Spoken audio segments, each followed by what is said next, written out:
you can get into flow no matter what it is that you are actually doing. So no matter what your activity or your job involves, you can be in a flow state when doing that. And Have you ever found yourself so wrapped up in a project or in an assignment that the minutes turn into hours and you didn't even realize it? Or have you played a sport where you felt like you were in the zone, you couldn't miss, everything felt like it was happening in slow motion and you could see it happening before it actually happened? Or have you worked on a group project or a team building exercise where the entire squad, the entire team felt like they were firing on all cylinders and you could predict what the next person was going to say or do before they did it? Well, chances are you are experiencing what they call a flow state. And you're probably asking yourself, what are you talking about? A flow state? I don't even know what that is, man. Like, yeah, fair question. But I didn't know what that was either until I went to Shift University's Complicated Conversations this year in Baltimore. Well, I guess this past year, 2019 in Baltimore, Maryland. And I was able to meet some pretty cool people, Stephen Kotler and Rian Doris. Stephen Kotler he's not the creator or founder of flow state, but he is a huge advocate of it, and he's a flow junkie. He's published over 70 articles about the subject, and he's also the co-founder and director of research of the Flow Genome Project. And I got to meet his boy Rian Doris at that event, and Rian is the Chief Growth Officer at Flow Research Collective, and essentially what the father of flow, who is the psychologist Mihai Csikszentmihalyi, and I hope I'm saying that right, is saying is that what you are experiencing in the moment is known as flow, a state of complete immersion in an activity. He describes the mental state of flow as being completely involved in an activity for its own sake. The ego tends to fall away, time flies, and every action, moment, and thought follows inevitably from the previous one. Your whole being is involved and you're using your skills to the utmost. I'm excited about my conversation with Rian. I'm excited that this is the first podcast of 2020 and we're talking about flow. Like, that is amazing. I love it because this is bringing awareness to a flow state of mind that you didn't know about before. But this could close the gap for you being closer or becoming closer to a meaningful existence. So with that said, let's get this thing started. Let's get after it. This is your Spare Yourself episode 96, a flow state of mind with Chief Growth Officer Rian Doris.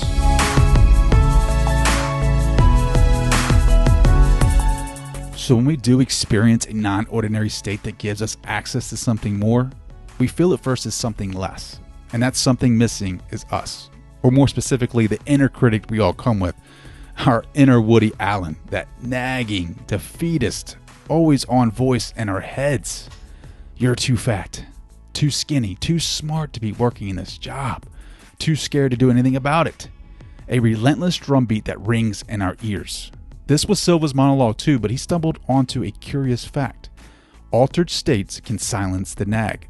They can act as an off switch. In these states, we're no longer trapped in our neurotic cells because the prefrontal cortex, the very part of the brain generating that self, is no longer open for business. And that excerpt was taken from one of my favorite books, Stealing Fire by Stephen Kotler. Today's guest, Rian Doris, is the Chief Growth Officer of the Flow Research Collective. And I met him and his partner, Stephen Kotler, at Shift University's Complicated Conversations last year in Baltimore. And I listened to Steve speak at the event, and he talked about flow and he talked about technology and how it's exponentially growing. And at one point, it might gain consciousness, and when it does, what types of laws are they going to be protected by? Are they going to have the same rights that we do? And the entire talk literally blew my mind. So I immediately started reading his books.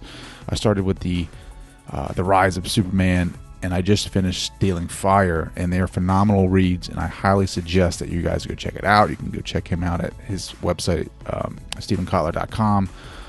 And I just was blown away by the fact that there's so much science behind this flow state and how it can improve your life and improve your creativity and improve a lot of different areas in your life. There's 17 flow triggers that will help you get into flow.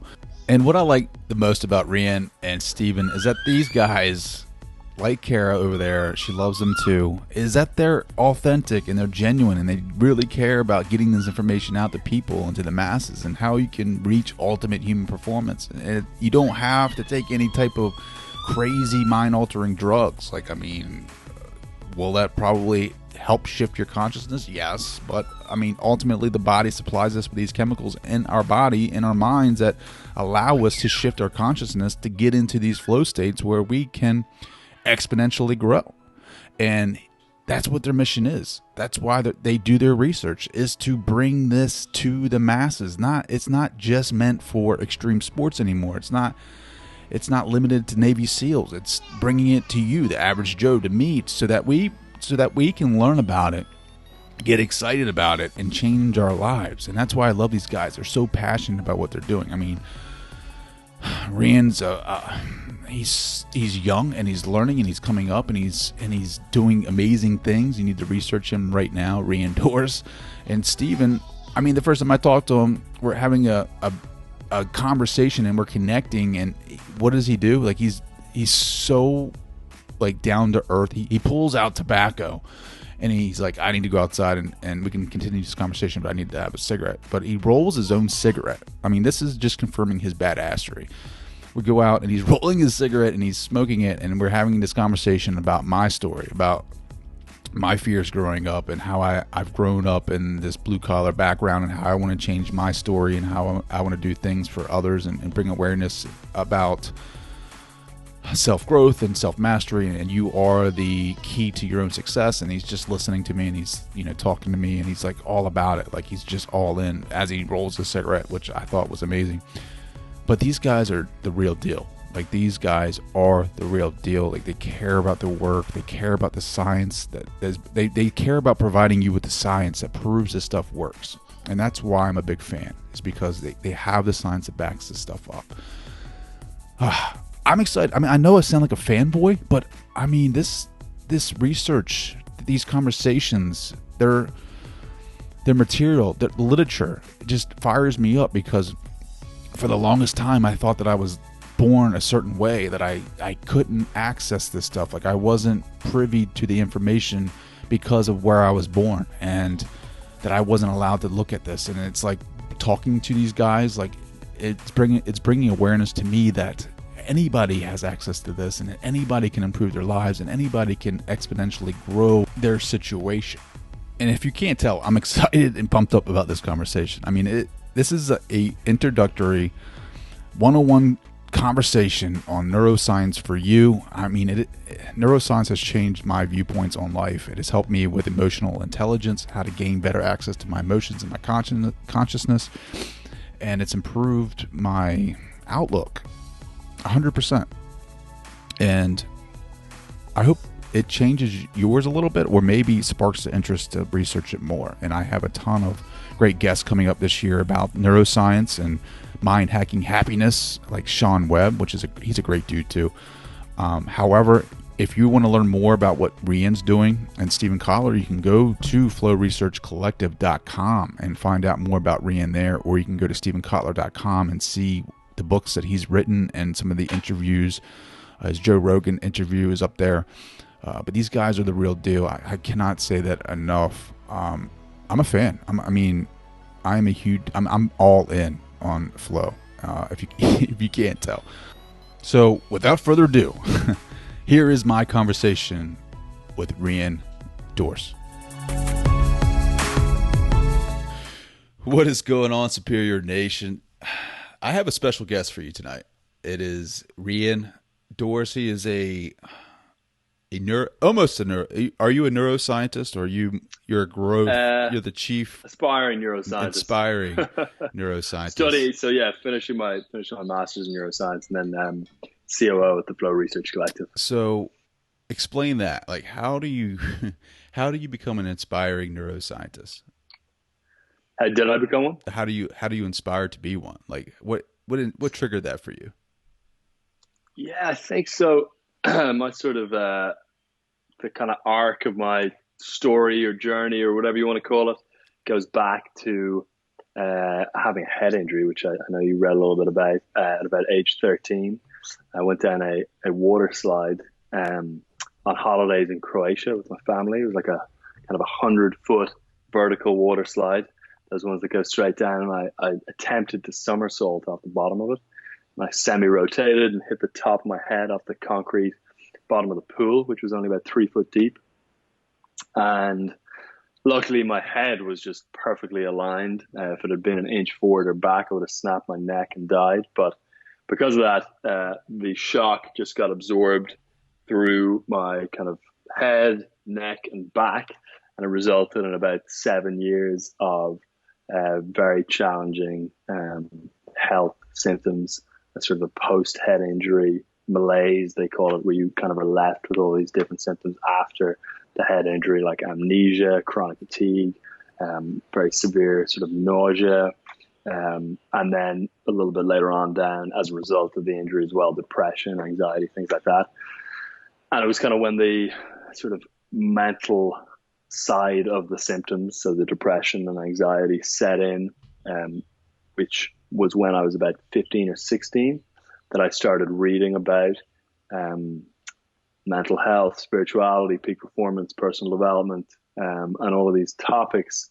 And then from there, I kind of segued into reading and learning more and more about kind of human potential and human optimization, and was always more inspired by the kind of neuroscientific approach to that, rather than some of the slightly more old school self-help approaches, which are still great. But my assumption is that the kind of, the neuroscientific angle is the way things are going in the future. So yeah, it all basically started with that head injury and with adversity kind of becoming the trigger for getting into this area.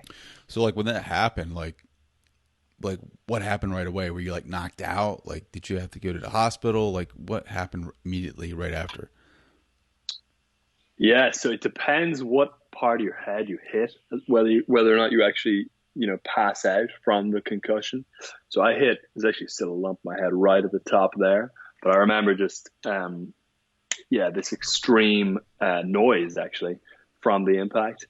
And then I stood up out of the pool and my eyesight was totally blurred. And I just remember kind of seeing blood coming down over my face, and then screaming. Luckily, my dad was there. And I vaguely sort of remember him like wrapping his arms around me and, saying, "You're going to be okay. You're going to be okay." And then I remember lying on the back of an ambulance asking about when we had gotten to Croatia or something like that. But I remember being freaked out by the fact that my brain wasn't working as far as the memory. I remember thinking like, I literally can't remember anything. Like every 3-4 seconds, almost like goldfish style, I was just forgetting what was happening. And that was kind of freaky in and of itself. That's interesting. Like, did any swelling occur, like, at all? Yes, the crazy thing that happened was so it was in Croatia, which is a country in Europe, before they were in the EU. So I went straight to the hospital, and they actually just stitched up the actual wound without doing any MRI scans or anything like that. And they sent me home with some, I think it was just antibiotics to ensure that the actual cut didn't. They just, here you go. Just like that. Yeah, exactly. And luckily there was no brain swelling. I didn't, die of a aneurysm or anything like that. And then when I got back to Ireland, I went straight to the hospital, and they were just in shock that had happened. They said if it had happened there, I would have been kept in a hospital bed for 2 weeks and monitored closely. Sewed you up, gave you a lollipop, and sent you back. Yeah. Wow. Exactly. That is amazing, dude. So like years you've been dealing with like depression and memory loss, and like, did you do any type of like rehab for that, or was it just kind of like, this is the aftermath, I'm going to have to deal with this? It was basically, so it was about, let me think, it was about 6 years that those symptoms were present. Thankfully, I'm better than ever now. All of the symptoms are gone, and I'm in great health on all fronts. But it was about 6 or 7 years after the head injury. I went to kind of every different type of practitioner you can imagine, from the best neurologists in the country to chiropractors to physiotherapists to all sorts of alternative kind of medicine approaches to all sorts of very questionable alternative medicine approaches. And then ultimately I actually went to a psychotherapist at age 17, which would have been like 5 years in, something like that, 4 or 5 years in. And within about a year of the psychotherapy, a lot of the symptoms subsisted. So that was actually the thing that kind of moved the needle the most for me, at least. What did he do? And Like what? wow. What did the psychotherapist do to like kind of clear those things up for you? Yeah, it's interesting. I mean, it's tough to say whether it's kind of if it was the cause or if it was just a correlation, meaning it happened alongside psychotherapy. It's tough to say whether it was from that or just happened, during that period. But there is actually good research out now to say that, you know, varying kinds of trauma can result in pretty severe physiological or physical symptoms and conditions, which aren't, kind of made up in your mind. They are legitimate physical conditions, but they can be caused by trauma, which can be relieved through psychological approaches like therapy. Yeah, I'm sure you didn't give a shit as long as that stuff was stopping. Like you're just happy. You're happy you didn't Exactly. have the depression, you didn't the headaches, whatever. Like whatever it takes, right? I mean, that's crazy. Yeah, exactly. Um, Yeah, I mean, so we met at Joe's event, complicated conversations in Baltimore, and we had a great conversation about flow. And I wanted to bring you on because I want my listeners to know a little bit more about flow and what that entails and if they can apply it to their lives. So why don't you go ahead and give us like a basic 101 on flow? yeah, sure. So flow, firstly, is a technical term. It's interesting. I mean, it's sort of it sounds like a very colloquial word that people use in just a casual fashion, but it's actually a technical term that's used within research and within academia. And flow refers to a state of consciousness, which pretty much everyone has experienced, including all of the listeners, at one point or another, whether you're kind of aware of the fact that it's called flow or not. But flow refers to a state which is usually described as having action and awareness merge. So you get kind of fully lost in whatever it is that you're doing. Time dilates, so it speeds up, and whatever it is that you're doing tends to kind of go by in what feels like far less time than it normally would. So, getting lost in a conversation, getting really into work and just having hours fly by without even realizing it. Your sense of self, so that kind of, inner voice that you've got going on in the back of your mind most of the time, tends to quieten down and go offline a little bit, which gives a lot of people relief and feels very pleasurable and does things like heighten creativity because you're kind of your inner critic, that voice that's kind of tugging on you and, telling you you're not good enough or telling you a certain idea or whatever the case may be isn't good enough is gone. And throughout being in that state, all aspects of performance, both mental and physical, go through the roof. And I'm happy to share, a little breakdown of the research as well and what that actually looks like. Yeah, absolutely. Yeah, why don't you go ahead and do that? Like, I know that I'm going to try and keep up with you, but the science is amazing. Like, I mean, have you guys decided, like, I'm thinking, I'm reading a couple books myself, the Eureka Factor, which is aha moments, insight, when that happens to your mind, where it happens. That's where I'm at right now. Like with flow, have you guys kind of discovered what part of the brain, I guess, which part of the brain that affects? Yeah, it's a good question. So with, when trying to like understand or define a state of consciousness or what a state of consciousness is, there's a number of different kind of angles you can come and look at it from. So, the first one is what they call phenomenology, which is the experience, which is what it actually feels like. And that's kind of the description I just gave. That's generally what flow feels like. Then you've got, a neurobiological signature or neurobiological definition, and that's what is actually happening in the brain during that state. And we can talk a little bit about that with respect to flow. Then there is, neuroelectrical signature, which is, what the kind of brainwave state may look like when in flow or in a certain non-ordinary state of consciousness. Then there's the neurochemical signature, so what neurochemistry you actually have in your system when you're in that state. And So there's a number of different ways to look at it, a number of different angles to look at it from. On the whole, the research is pretty sort of junior, and part of our mission is to kind of advance that and actually push it forward. But we have kind of fairly strong, hypotheses about what is actually happening when in flow. So, for example, the neurochemical signature of flow seems to involve six neurochemicals. First one is dopamine, norepinephrine, which is a focusing mechanism, serotonin, endorphins, anandamide, and what's the last one? I'm braining on the last one. But so that neurochemical cascade seems to occur when in flow. So that's just, one way of trying to understand it from a neuroscientific standpoint. And then from a neurobiological perspective, we know that, for example, it appears that something called transient hyperfrontality occurs. And that's a state essentially where in the prefrontal cortex activity decreases. So hypo means to slow down, and frontality, refers to prefrontal cortex.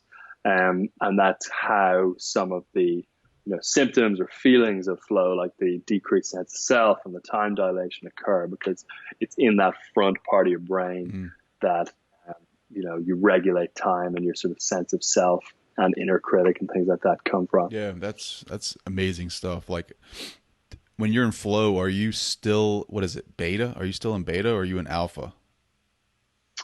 You're kind of on the borderline actually between alpha and theta is what people think. Yeah. So, but again, it's still pretty unknown, but that's the sort of hypothesis at the moment. And Stephen's our executive director at the Flow Research Collective. And he is still kind of very much so in the midst of, diving deep into figuring out exactly what that looks like. That's so intense. Like, how do you do research on that? Like, I hear guys all the time, neuroscientists, I'll read books that authors state, oh, the research shows, like, and it's always, is it as simple as me going and Googling something and then reading a bunch of books on it? Is that research, or do they have like different ways of learning about something like that? Like, how do you find, like, what is the research? Yeah, it's a good question. It's a really good question. So, I mean, it depends on whether you're doing research or whether you're synthesizing research.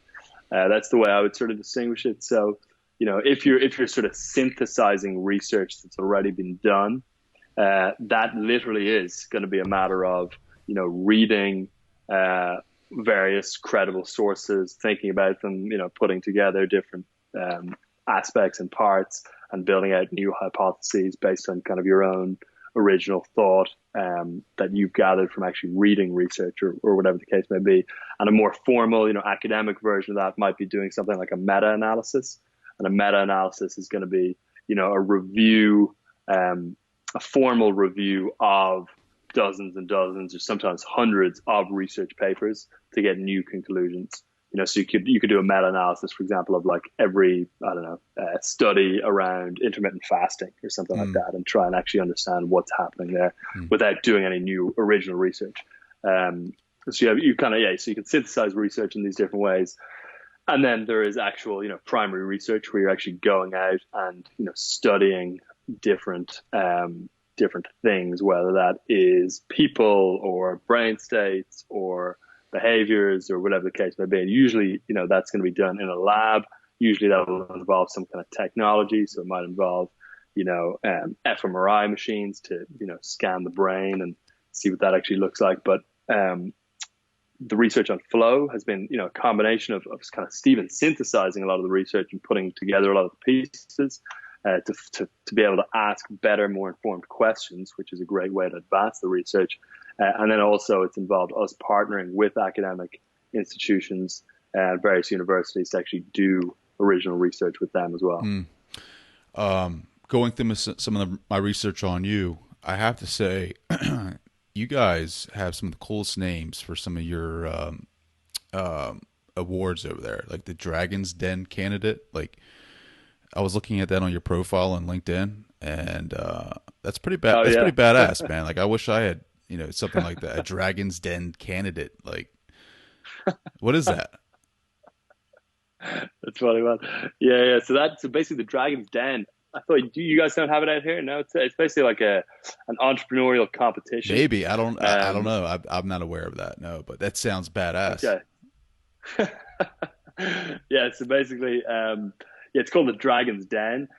They have it in the UK and they have it in Ireland as well, where basically a number of different, successful entrepreneurs who are the dragons essentially, will get together. Usually, I think it's usually like 4 or so, and then aspiring entrepreneurs or people who have business ideas will do a live pitch to the 4 dragons, requesting funding essentially for whatever their business idea or opportunity is. And then they'll assess the quality of the pitch and the quality of the idea and things like that as well. That's awesome, man. Yeah, we don't have, we don't have the Dragon's Den. It's not titled that. The next thing I do is. Oh, you guys have Shark Tank. Shark Tank, yeah. Maybe it's similar. That's not cool. I mean, you got Dragon's Den is so much better. You guys have the Game of Thrones and Dragon's Den, and we have Shark Tank. Yeah. All these old school names. But you're big in leadership development too, right? Well, I used to work with a guy by the name of Keith Ferrazzi. So he wrote a book called Never Eat Alone, which is an amazing book actually on sort of strategically building relationships and building a network by providing people value and just kind of, essentially attempting to sort of strategically help people as much as possible in order to kind of build a network. And he did, leadership development with big organizations. So his firm, Ferrazzi Greenlight, which I used to kind of work in, would go into various big organizations like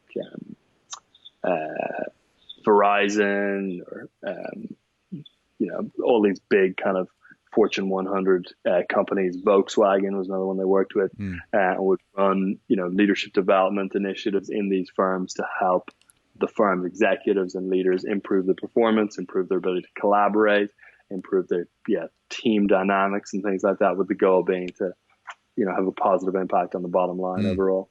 I think the biggest leadership development need right now is the gap between like baby boomers and millennials. I'm seeing like there's a big disconnect because it's like the baby boomers are that strong silent type, like that only speak when spoken to, right? And then the millennials are we're not that good. It's so weird because like the baby boomers are all about that respect. You have to earn earn the respect, seniority, blah blah blah, and then the millennials are more so, we want to be heard. We're used to posting on Twitter, Facebook statuses and stuff like that, and hearing our seeing our words being responded to immediately, right? Like it's not so much with the baby boomers, and there's a huge disconnect there. It's like we don't get each other, right? Like what would your advice be to, like, I don't know, some mid-level entrepreneurs that might have that disconnect? Yeah, it's interesting, man. It's interesting. I mean, it's funny. It feels like a lot of people talk about the fact that millennials get a hard time, but that they don't deserve a hard time, but that everyone's giving them a hard time. And in certain ways, I think, I think the kind of quote unquote sort of millennial cultural values are not great, because there's a lot of sort of entitlement.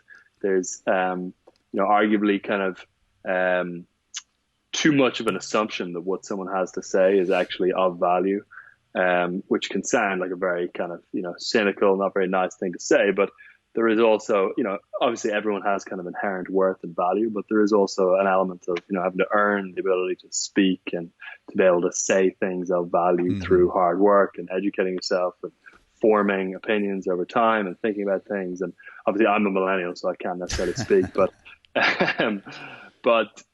in terms of the disconnect, I think there's always, going to be overlap in values, especially say within an organization. If you've got, a baby boomer boss and a millennial employee, there are places where their goals are, inevitably going to converge, and they are going to be able to find alignment, whether it's around the mission of the company, whether it's around, even just something like making both their lives easier by them both kind of, complying and doing what they know they need to do together. I think if you sort of find the area of alignment and hone in on that and focus on that and magnify that it can be helpful. Yeah, for sure. No, for sure. I mean, I feel like if like the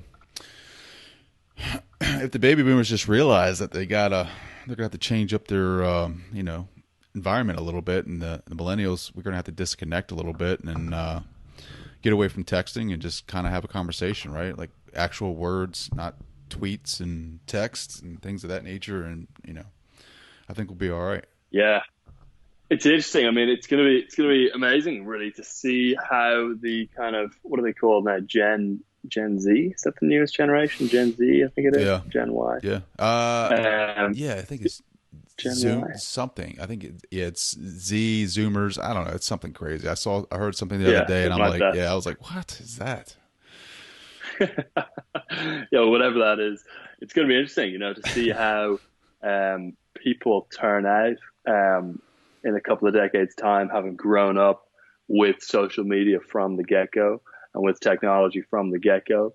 And, there's research and examples already of young children developing at a really young age digital dementia and things like that because of outsourcing certain cognitive functions to their technology and actually not literally developing the ability to be able to do things like, remember tasks without having them punched into a technology, or not being able to kind of, do certain kinds of critical thinking skills because of relying on Google search and stuff like that. So it's going to be, it's going to be interesting. Well, it's like, actually writing with a pen and paper, right? Like cursive, you don't see that too much anymore, right? I'm thankful that my kids at their school, they still do cursive, but you're not seeing too much of that anymore.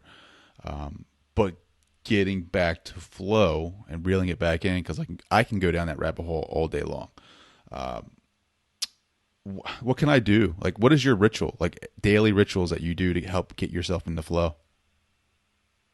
Yeah, it's a good question. So, I mean, the best way to think about it is that firstly, what you got to do is remove all of the things that are going to block flow. That's kind of step one, is remove the things that are going to prevent you from getting into flow. And step two is sort of add in the things that are going to kind of enhance your ability to get into flow. But ultimately, flow, we always say flow follows focus. That's kind of the overall adage. So if you don't have some level of focus, you're not going to be able to get into flow.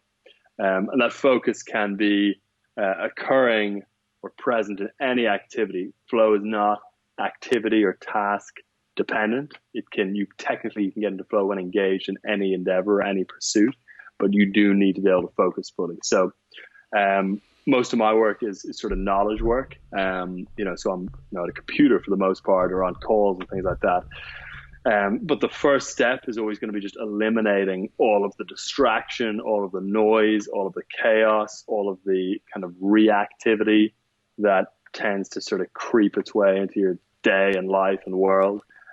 So as to be able to actually open up and free up time and space for focus. And then, as we say, flow follows focus. So once you can kind of really focus single-handedly in an ongoing way on one thing, ideally for hours on end, you're going to really, just as simple as that, you're going to notice a big impact in your ability to get in flow. The second kind of bucket of things, which involve, actually adding in things to be able to improve your ability to get into flow, can involve leveraging things like the flow triggers and the flow cycle. So I'll tell you a little bit about those. So there's 22 flow triggers in total that have been identified in the research. And these are essentially preconditions that need to be in place in order for you to be able to get into a flow state. And there are different categories of triggers. So for example, there's psychological triggers, there's environmental triggers, there are creative triggers, there's group triggers that take place, when it's more than one person, when you get this kind of group shared flow state, which happens with, sports teams, it happens a lot in the military, things like that. So you want to basically build your life around flow triggers as much as possible. So to give you a few examples of flow triggers, within the kind of psychological trigger category, you've got things like the challenge skills balance. You may have heard of this before, but this is essentially the idea that flow sits at the sweet spot between boredom and anxiety. So if you are doing a task that is too far below your current skill level, you're going to be kind of dropping into a state of boredom. The task is too mundane and there's not enough stimulation to bring you into flow. Whereas if the task is too far above your current skill level, you're going to be kind of pushed into a state of anxiety and discomfort and overwhelm. And the stimulation is too much to be able to get into flow. So you want the difficulty of whatever task it is that you're doing to sit in the middle of what we call your challenge skills sweet spot. So you want the challenge level of the task to be just a little bit above your current skill level. And when you get that sweet spot right, it's a great kind of breeding ground for flow. And that can apply to absolutely any task, So, for example, if you're a welder, or, if you're working on machines or whatever the case may be, you always just want to try and make sure that whatever it is that you're doing is just that perfect level of difficulty relative to your current skills. And there are ways that you can increase the difficulty of any task or decrease the difficulty of any task. So, for example, if you've got to, ship a certain amount of units within a certain amount of hours, and that is, you generally find that a boring process, by just kind of gaming the system for yourself and gamifying things and increasing your quota, even if it's artificial, and making it slightly more challenging, you're going to bring up the challenge level of the task at hand and be more likely to get into flow. And the inverse is also the case. So by, artificially making things easier, you can kind of bring down the challenge level of a task and have it more likely that it's going to get you into flow. So it's one example of a flow trigger, challenge skills balance. Another example is going to be clear goals. So if you have clear goals for a given task, your likelihood of being able to get into flow massively increases. So no matter what it is that you're doing, you always want to be 100% clear on why it is that you're doing that thing. You want to know exactly what the goal you're seeking is, the outcome you're seeking. And this allows your mind to not kind of wander side to side and try and, assess the situation and wonder exactly what it is you're actually trying to achieve. But it allows kind of focus to converge and hone in around exactly what it is you're actually trying to pull off, which again kind of acts as a flow trigger and can increase your ability to get to flow. I love that. I think that that example with the welder was an excellent one, right? Because I feel like people do that and they get into flow and they don't know what it is, right? Like they think it's their job, but it's an art, in my opinion, right? Like to be able to bring two pieces of metal together and unify that and make it stronger, like that's total art, man. And people get into flow states and not even realize it. They do things for, they might do something for 4 hours and it feels like 10 minutes, right? Like people have been doing that and not really knowing what that is. Yeah, exactly, for sure. And it's a key point as well that, you can get into flow no matter what it is that you are actually doing. So no matter what your activity or your job involves, you can be in a flow state when doing that. And Mihai Csikszentmihalyi is a Hungarian psychologist. He's often looked at as the godfather of flow science. He coined the term flow in an academic context. And in his book, which is actually just called Flow, a lot of the original research he did showed that flow is ubiquitous, which is just a fancy way of saying that it shows up, across time, across socioeconomic backgrounds, across activities, across ages, across races, across genders. It is, kind of unified by nothing more than, just humanity in general. And he gives examples of Navajo sheep farmers being able to get into flow and factory workers being able to get into flow. And he actually shows a really strong correlation between people who are spending time in flow and overall sense of life satisfaction, sense of meaning, sense of well-being. So flow is very highly correlated with your overall happiness, your overall sense of well-being, your overall sense of life satisfaction. So the more time you can spend in flow at work, the happier you're going to be. But if you can't, or if you're struggling to get into flow at work, and some jobs are just by default going to be less conducive to flow than others, So for example, it's kind of a random one, but I always like to give the example, of a property developer, something like that, when getting to flow. If their job just involves taking a call, then driving to a site, then talking with someone, then, doing all of these kind of separate, slightly different tasks throughout a day, it's going to be pretty challenging to get into flow because the activity is constantly changing. There is no one activity that is ongoing. Unless, I don't know, there's probably blocks throughout the day that they could hone in on. But if you have a job that is just less conducive to flow, you want to at least make sure that you have what we call a primary and a secondary flow activity. So you want to get activities into your life outside of your job. Ideally, your job is going to be one of these as well. But you want to get activities into your life outside of your job that are going to get you into flow. So that might be a sport. That might be an extreme sport, surfing, skiing, snowboarding, rock climbing, even things like hiking can be helpful. It could be playing an instrument. It could be a wide variety of different things. But the more time you spend in flow in general, the happier you're going to be, the greater sense of meaning and purpose you're going to have. And also, we always say as well, the more flow you get, the more flow you get. So one of the best ways of increasing the amount of flow you're able to experience at work is actually increasing the amount of flow you're experiencing outside of work. It's almost like, your brain kind of starts to get grooved. The patterns of your brain start to get grooved for that state. You drop in more easily, even if you're doing it, again, in different settings. So that is another thing I would recommend, is just getting an activity in your life, no matter what, that gets you into that state of flow. What activity do you enjoy doing, like that gets you into that flow state? Like, what's one thing? Yeah, it's a great question. So I've been sort of slipping up on this because of the fact that work is actually the thing I enjoy more than anything. So my girlfriend often kind of jokes with me for being a total workaholic, but I'm in that state for often 14 hours a day when working, building things for our business, running calls, et cetera, et cetera. I'm just totally locked in and engaged. I start work at 6 a.m. every morning, and I often pull my head up, 12, 13, 14 hours later, and have been pretty much, in and out of flow that entire time. But outside of that, I surf. So surfing is one of my big ones. And then I've just started Brazilian Jiu-Jitsu as of this year as well. Okay. Yeah. So it's going to be another big long-term one. Stephen's ones are, he's very diligent. He's great about his. Stephen, again, is our executive director of the Flow Research Collective.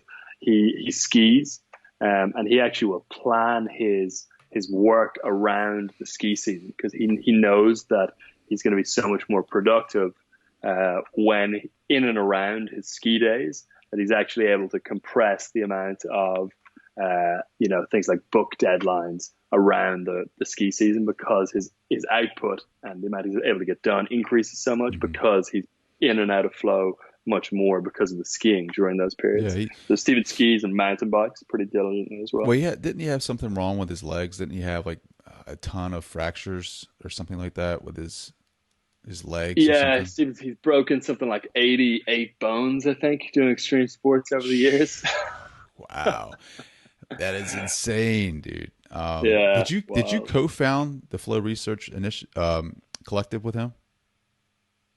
Well, we're partners on it, at least. Yeah. Yes, we sort of started together. Stephen co-founded another company called the Flow Genome Project, which he was with before the Flow Research Collective, and then I worked with him there, sort of more in an employee role, and then we sort of set this up and kind of kicked this whole initiative off together back in February. That's awesome, man. Yeah, I mean, you can go put your head down for 14 hours because it's something that you're passionate about, right?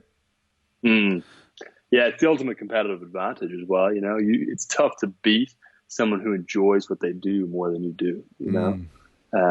If it's just if the whole thing feels like a video game that you're completely addicted to playing, you're going to end up racking up the hours of work effortlessly. And if your competitor is like that, but you're not, and you've got to force yourself through work and grind through it, and it's tough. It's tough to beat someone who just loves it. Yeah. Speaking of that, like, where are you guys at right now? Like with your research and the collective, like, are you guys on your path? Are you guys getting things done?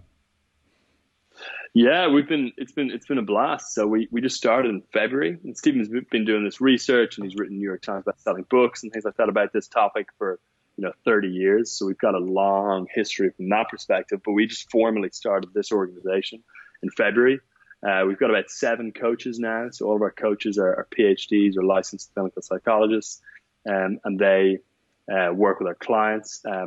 And our clients are mainly, entrepreneurs and executives who want to be able to spend more time in flow, a lot of whom are struggling with stress, burnout, overwhelm. They have this sense they're about to hit a wall, and not be able to kind of continue working the way they have been working. And we work with them to improve their ability to get into flow and implement active recovery, improve their sleep, and all of these various things that end up improving performance significantly as well. And then on the research side, we're partnered with Formula One, Deloitte, USC, UCSF, doing research into flow and a number of different topics. So we're looking at flow and creativity. We're looking at a number of different topics. So we're looking at flow and heart rate variability with Formula One, flow and business success with Deloitte, flow and psychedelic states actually with Imperial College London. So yeah, that's been fun too. That's awesome, man. I'm obsessed with this, right? Like I've I've been learning recently a lot about flow and how it relates to creativity, right? Like what how does it relate to creativity? I mean, is it something that helps it, or is it something that when you're in flow, you have more creativity? Yeah, for sure. So it's interesting. It seems to be almost like a flywheel effect where creativity actually can be a trigger for flow. So inside, like in the eureka factor you're mentioning, that can be a trigger for flow, but then flow also heightens creativity in a number of ways. So one is sort of what I alluded to briefly earlier on, which is that when you're in a flow state, your inner critic, that voice in the back of your head that usually is kind of tugging on your shirt and often is very negative, goes offline. So ideas are allowed to flow more freely and rise to the surface more freely without being shot down by you as quickly and easily. Another reason is that when in flow, we believe that an efficiency exchange occurs. So, there's that sort of myth from like the movie Limitless, that, the optimal kind of state for performance is using 100% of your brain. But according to neuroscientist David Eagleman, at least at Stanford, it's actually the opposite that occurs. So when you're in flow and peak performance in general, you're actually kind of undergoing an efficiency exchange, or what he calls an efficiency exchange in the brain. So certain areas are decreasing in activity and certain areas are going to increase in activity. And that allows for energy or resources to be allocated more effectively to things like creativity. So you can consume more information, you can synthesize and process that information more quickly, more easily, and more of it, which is going to churn out better ideas, better insights, more creative ideas rapidly as well. And then, go ahead, sorry. I was going to ask, what are some books that people can read that are like, not crazy research books, but like something that is, like I think Stephen has one, right? Yeah, Rise of Superman is a great one to start with. So Rise of Superman by Stephen Kotler, and then Ceiling Fire is also great. That's by Stephen Kotler and Jamie Wheel as well. It's a really great book. Group Genius is a good book by Keith Sawyer. That's going to be on group flow.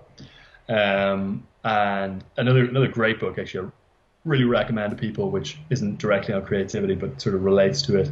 And this topic in general is going to be by Carol Dweck, Growth Mindset. I believe it's called Growth. It's about growth mindset, but I believe the book's actually called Growth Mindset as well. When are you coming out with your book, brother? TBD, man. TBD. We'll see. A few years' time, I reckon. Well, you're crushing it. I mean, you got a great thing going on over there. You're raising a ton of money. You're helping people. You're bringing awareness to flow state, which I think that everybody should do some research on. I mean, you guys are crushing it, dude. Nice, man. You too, bro. Yeah. Have you got a book out yet, man? To be determined. Okay. We'll see. We'll see. Yeah. We'll see. Yeah.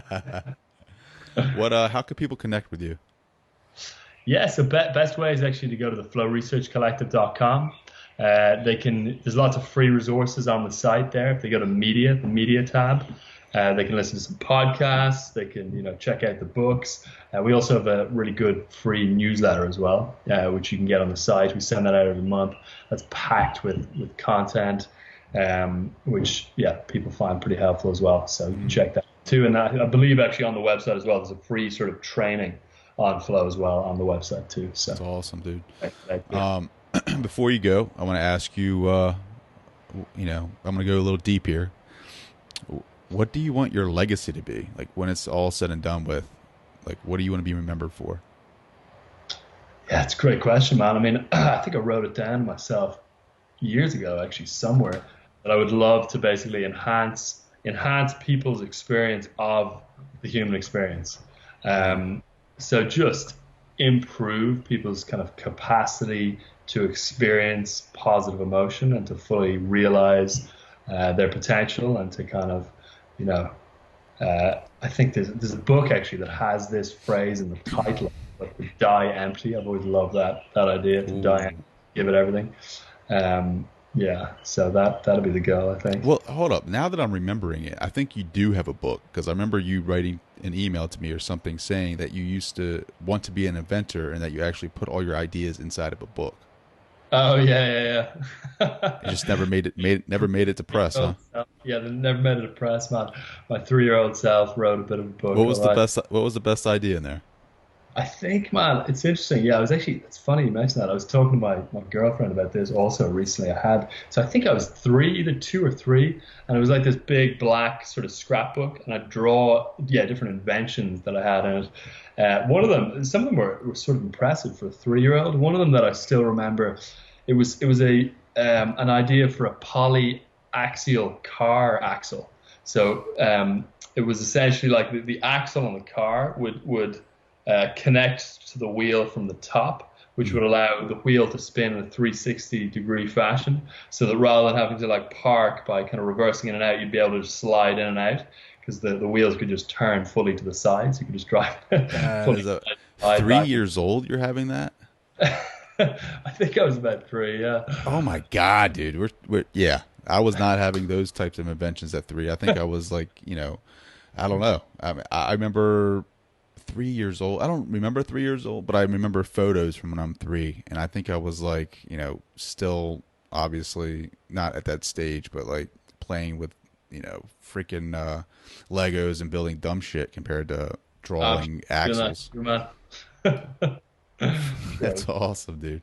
Well, Rian, I want to say thank you for joining the show, man. This has been an amazing conversation about flow and just about your journey. And I just want to say that I appreciate, I appreciate you taking the time to come talk to me and my audience. Yeah, man. Listen, keep doing what you're doing, bro. It's inspiring as hell. It's great. And thanks for having me on. I appreciate it big time. I want to say thank you to my boy Rian for coming on the show and hanging out and just crushing it today. I want to say Happy New Year to you guys. Thank you for downloading this show. Thank you for downloading this episode. If this is the first time you're hanging out, please hit subscribe and leave a rating and a review. It helps me scale the show. If you want to follow me on social media, you can do so by following me on Instagram at TDowns80, on Twitter at DownsTrey, and follow me on Facebook at Trey Downs or Your Superior Self. Guys, we're doing big things in 2020. I promise you that. There's going to be some inspirational guests. There's going to be some